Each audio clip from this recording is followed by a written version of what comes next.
Hello friends, இன்றைக்கி சத்தான சுவையான ஒரு டிஃபன் ரெசிபி பார்க்கலாம். ரவா இட்லினாலே எல்லாருக்கும் ரொம்ப பெரும்பாலும் பிடிச்ச டிஃபன். அதுலேயும் வெஜிடபிள்ஸ் போட்டு செய்யறச்சே ரொம்ப ரிச்சாக இருக்கும். எப்படி செய்கிறதுன்னு பார்க்கலாம். ஒரு பெரிய வெங்காயம், 2 பச்சை மிளகா, ஒரு சின்ன பீஸ் இஞ்சி எல்லாத்தையும் பொடியாக கட் பண்ணி எடுத்துக்கணும். கொஞ்சம் கருவேப்பிலை, 2 டீஸ்பூன் முந்திரி பருப்பு இதையும் எடுத்து வச்சுக்கணும்.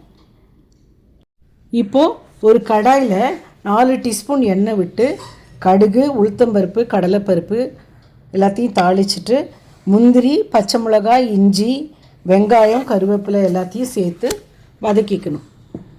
இப்போது ஒரு கேரட்டை துருவி எடுத்துட்டு அதையும் 2 டேபிள் ஸ்பூன் பச்சை பட்டாணியும் கடாயில் சேர்த்து நல்லா வதக்கிக்கணும். 1 டீஸ்பூன் உப்பும் போட்டு அடுப்பை மீடியம் ஃப்ளேமில் வச்சு வதக்கிக்கணும். ஒரு 5 to 7 மினிட்ஸ் வதக்கிட்டு அதை ஒரு பாத்திரத்தில் மாற்றிக்கணும். இப்போது தேவையான அளவு ரவையை எடுத்துக்கணும்.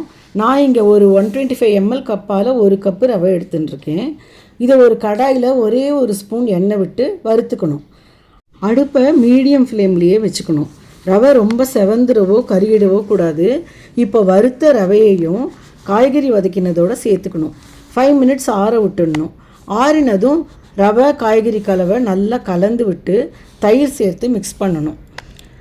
இட்லி மாவு கன்சிஸ்டன்சிக்கு வர அளவுக்கு தயிர் சேர்த்துக்கணும். நான் இங்கே ரவை போட்ட அதே கப்பால் 2 கப்பும் கொஞ்சமும் சேர்த்துட்டுருக்கேன். ஆனால் இது நம்ம யூஸ் பண்ணுற ரவையை பொறுத்து கொஞ்சம் கொஞ்சம் மாறும். அதனால் கப்பளவுன்னு வச்சுக்காம இட்லி மாவு கன்சிஸ்டன்சிக்கு தயிர் கலந்துக்கணும்னு வச்சுக்கலாம்.